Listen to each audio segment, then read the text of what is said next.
Perfectionist, detail oriented, বাস্তববাদী, দায়িত্ববান, যে কোনো কাজকেই ভীষণ গুরুত্বের সহকারে কমপ্লিট করতে চাওয়া এবং খুব ছোট্ট ছোট্ট বিষয়ে নজর রাখা মানুষ হন কন্যা রাশির মানুষরা। আর আজকের ভিডিওতে আমরা জানবো যে এই কন্যা রাশির মানুষদের 2026 সালে কোন কোন বিষয়ের দিকে বিশেষ নজর রাখতে হবে আর কোন কোন বিষয়ে নজর রাখলে এই 2026 সাল এদের ভীষণ সুন্দর একটা বছর হতে পারে। চলুন দেখে নেওয়া যাক। আর ডিটেল জানতে কিন্তু আমি আজকের ভিডিওতে ডিটেল সব কিছু নিয়ে আলোচনা করব। শরীর স্বাস্থ্য, প্রেম সম্পর্ক, অর্থ, কেরিয়ার, পড়াশুনো, প্রতিটা বিষয়ে জানতে পুরো ভিডিওটি শেষ পর্যন্ত দেখবেন, কোথাও স্কিপ করবেন না, কারণ শেষে কিছু বিশেষ উপায়ের কথা বলা আছে যেটা করলে এই বছরটা আরও সুন্দর হতে পারে। প্রথমেই বলি, আজকের এই ভিডিওটি কন্যা রাশির মানুষদের জন্য, লগ্ন চার্টে কন্যা রাশিতে যাদের মন বা চন্দ্র রয়েছে, যাদের জন্মরাশি কন্যা বা যাদের লগ্ন কন্যা, তাদের সাথেও কিন্তু 30 থেকে 40% মিলবে, তারাও এটি দেখতে পারেন। কন্যা রাশি, আপনি এতদিন কাজ পরিবর্তনের যদি চিন্তাভাবনা করে থাকেন যে চাকরি চেঞ্জ করতে হবে, তাহলে কিন্তু এই 2026 সালটা আপনার জন্য অত্যন্ত ভালো। আমি তো বলবো যে কন্যা রাশির জন্য কাজের ক্ষেত্রে, কেরিয়ারের ক্ষেত্রে এই 2026 সালটা অত্যন্ত শুভ। আপনি এই বছর নতুন প্রমোশন পেতে পারেন, বদলির চান্স আছে, যদি অন্য কোথাও ট্রান্সফার নিতে চান সেটা হতে পারে, অন্য কোনো কোম্পানিতে যেতে চান সেটা হতে পারে। কাজের মধ্যে দেখবেন এই বছরটা আপনি একদম কাজ নিয়েই আপনি ভীষণ চিন্তাভাবনা করছেন, কাজের থেকেই আপনার মন। আপনার কিন্তু ডেজিগনেশন বাড়তে পারে, পদ বাড়তে পারে, সম্মান বাড়তে পারে কাজের ক্ষেত্রে। এমএনসিতে বা বিদেশি কোম্পানিতে যারা চাকরি করেন তাদের ক্ষেত্রেও কিন্তু এই বছরটা অত্যন্ত ভালো। কাজের প্রেশার যদি নিতে পারেন, এই বছরটা কিন্তু আপনার জন্য অত্যন্ত শুভ একটা বছর কেরিয়ারের ক্ষেত্রে, কাজের ক্ষেত্রে। আর যারা ব্যবসা করতে চান, নতুন কোনো ব্যবসা করতে চান, তাদের জন্যও বলবো এই বছরটা অত্যন্ত ভালো। একটা ব্যাপারে কিন্তু বিশেষ সতর্ক থাকতে হবে আপনাকে কন্যা রাশি, সেটা হলো যে কাজের জায়গায় অতিরিক্ত কিছু বলবেন না। এমন কিছু এমন কিছু কথা বলবেন না যেটাতে পরে আপনারই কোনো ক্ষতি হয়। তো কাজের জায়গায় কিন্তু বাণীটাকে একটু সামলে, তা না হলে কিন্তু পরে এটা প্রবলেম হতে পারে। অর্থের ব্যাপারে বলবো যে অর্থভাগ্যও কিন্তু কন্যা রাশি এই বছরটা আপনার খুবই ভালো। তবে কাজের ক্ষেত্রে আপনার ডেজিগনেশন বা পদোন্নতি, সম্মান যে অনুযায়ী বাড়বে, অর্থভাগ্য সেই তুলনায় না বাড়লেও অর্থভাগ্য আপনার বেশ ভালো। আপনি এই বছরটাতে বাড়ি, জমি, দোকান, অফিস এগুলো কিনতে পারেন। গাড়িও যদি কেনার হয় সেটাও প্রপার্টি রিলেটেড কোনো কেনাকাটা করতে চাইলে সেটা কিন্তু করতে পারেন, বিশেষ করে বছরের প্রথম 6 মাস। তবে একটা জিনিস খেয়াল রাখবেন, বড় লোন নিয়ে কিন্তু কোনো কিছু কেনার চেষ্টা করবেন না, তাহলে কিন্তু প্রবলেম হতে পারে। আর একটা জিনিস লক্ষ্য করবেন, যদি কোনো আপনার পুরনো ধার দেনা থেকে থাকে, বড় কোনো লোন থেকে থাকে, সেটা থেকেও কিন্তু আপনি এবছর মুক্তি পেতে পারেন। ঋণ, ঝুট ঝামেলা, কোর্ট কাছারি, আইন আদালত, এইসব জায়গায় যদি আপনার কোনো কেস চলতে থাকে বা কোনো টাকা পয়সা পান কারোর কাছ থেকে, সেটাও দেখবেন এই বছর ক্লিয়ার হয়ে গেছে। মোটের ওপর কন্যা রাশি, এই 2026 সালে যদি আপনি কথায় বেশি না বলে শুধু নিজের কাজের দিকেই মন দেন, অন্যের ঝুট ঝামেলায় না জড়িয়ে, আর বড় কোনো লোন না নেন, তাহলে কিন্তু আপনার কেরিয়ার, অর্থভাগ্য এবং সম্পত্তির জন্য এই বছরটা খুবই ভালো। এবার চলে আসছি সম্পর্কের ক্ষেত্রে। সম্পর্কের ক্ষেত্রে বলবো, যারা একদম সিঙ্গেল, যাদের জীবনে কেউ নেই, তাদের জীবনে কিন্তু নতুন কারোর আসার সম্ভাবনা খুবই বেশি। বিশেষ করে দেখবেন জুন মাসের পর থেকে এই সময়টা আরও ভালো হয়ে যাচ্ছে।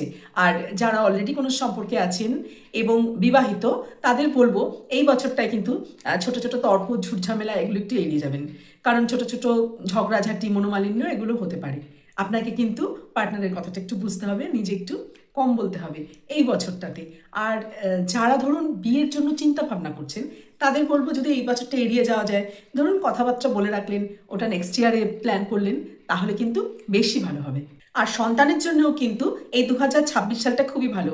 আপনি যদি সন্তান নেওয়ার কথা চিন্তা করে থাকেন, কোনো পরিকল্পনা করেন, তাহলে দ্বিতীয়ার্ধটাকে ব্যবহার করতে পারেন। 2026 সালের জুন মাসের পরের সময়টা কিন্তু সন্তান ধারণের জন্য খুবই ভালো সময়। তাছাড়া এই পুরো 2026 সালটা জুড়ে কিন্তু সন্তানের কোনো কাজে আপনি গর্ববোধ করতে পারেন। যারা স্টুডেন্ট, তাদের জন্য বলবো এই 2026 সালটা অত্যন্ত ভালো একটা বছর। পড়াশোনায় মনোযোগ বাড়বে, উচ্চশিক্ষা হতে পারে, নতুন কোনো কিছু পড়াশোনা করতে চাইছেন, নতুন কোনো বিষয় নিয়ে পড়তে চাইছেন, কোনো কম্পিটিটিভ এক্সামের পরীক্ষা দিতে চাইছেন, ভীষণ ভালো এই 2026 সালটা, বিশেষ করে সেকেন্ড হাফটা।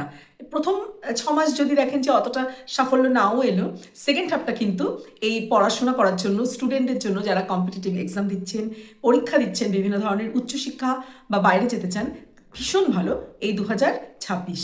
আর কন্যা রাশির যারা ধরুন খেলাধুলা করে, তাদের যদি কোনো প্রতিযোগিতামূলক কোনো অনুষ্ঠান হয়ে থাকে, সেটাও কিন্তু এই বছর খুবই ভালো ফল দেবে এবং সেকেন্ড হাফটা কিন্তু বেশি ভালো। আর উচ্চশিক্ষার জন্য তো ভালোই। আর স্বাস্থ্যের ব্যাপারে বলবো, যদি আপনার কোনো পুরনো হাড়ের ব্যথা, বাতের ব্যথা এগুলো থেকে থাকে, এগুলোতে একটু নজর দিতে হবে। খাওয়া দাওয়াটা একটু কন্ট্রোল করতে হবে যাতে কোনো পেটের বড়সড় সমস্যা না হয়। আর আপনার পার্টনারের শরীরের দিকে কিন্তু এই বছরটা একটু বিশেষভাবে নজর দেওয়া প্রয়োজন। কন্যা রাশি, এই বছরটা কিন্তু আপনার অর্থভাগ্য, কেরিয়ার, পড়াশোনা, সন্তান ভাগ্য সবই ভালো। শুধু একটা কথাই মনে রাখবেন যে কোনো কথা বলার আগে একটু বুঝে শুনে বলতে হবে, মন করলে বলে দেওয়া যাবে না।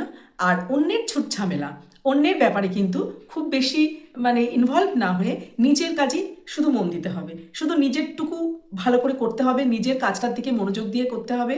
লাইফস্টাইলে কিছু পরিবর্তন আনতে হবে, যেমন ঘুম ঠিক মতন হওয়া, মর্নিং ওয়াক করা, একটু যোগাসন করা, মেডিটেশন করা, এগুলো করলে দেখবেন এই বছরটা কিন্তু আরও অনেক সুন্দর হয়ে গেছে। কন্যা রাশি, এই বছরে কিন্তু আপনার কোনো স্পিরিচুয়াল ট্রাভেল হতে পারে, মানে কোনো তীর্থ করতে চাইলে, কোথাও তীর্থ ভ্রমণ দূরে কোথাও করতে চাইলে, যেটা অনেকদিন ধরে ভেবে রেখেছেন হয়নি, সেটা কিন্তু এবছর হয়ে যেতে পারে। চলুন এবার দেখে নিই যে কী কী উপায় করলে এই 2026 সালটা এই কন্যা রাশির আরও ভালো হবে।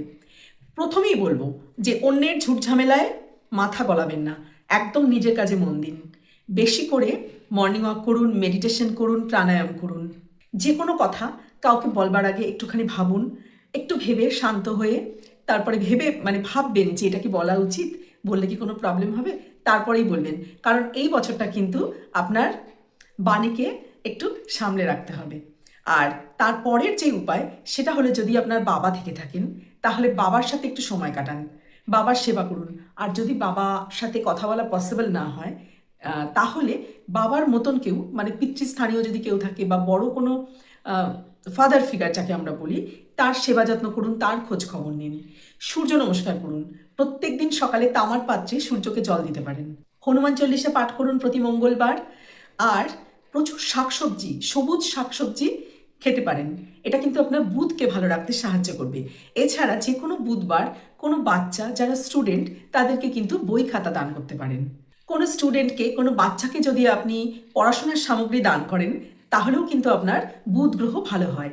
আর কন্যা রাশির অধিপতি যেহেতু বুধ, তাই এটিকে তো ভালো রাখতেই হবে। আর ছোট্ট ছোট্ট এই উপায়গুলো, এই লাইফস্টাইলের চেঞ্জগুলো কিন্তু আপনার এই 2026 সালটাকে খুবই ভালো একটা বছর করে দেবে। আর খুব ভালো থাকবেন, শরীরের যত্ন নেবেন। আর এই ভিডিওটা যদি আপনার একটুও ভালো লেগে থাকে, তাহলে কিন্তু একটা লাইক করে দিতে পারেন, কমেন্ট করতে পারেন, আর শেয়ার করে দিতে পারেন কন্যা রাশির কোনো বন্ধুবান্ধব বা আত্মীয় স্বজনের সাথে। আর এইরকম আরও অনেক ভিডিও পেতে চ্যানেলটিকে সাবস্ক্রাইব করে রাখতে পারেন।